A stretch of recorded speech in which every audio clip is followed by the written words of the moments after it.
Scan for SOV and straight A's only. Let's go! Calculus problems like the mean value theorem look intimidating, but you can master them quickly by following these 3 simple steps to find the correct interval. The mean value theorem requires the function to be continuous on the closed interval and differentiable on the open interval. We must scan the graph for any breaks or sharp corners.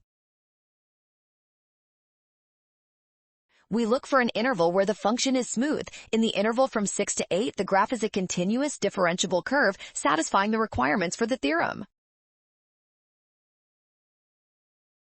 Other intervals contain discontinuities at x equals 3 or x equals 6, which invalidate the theorem. Only the interval from 6 to 8 remains valid for the existence of C.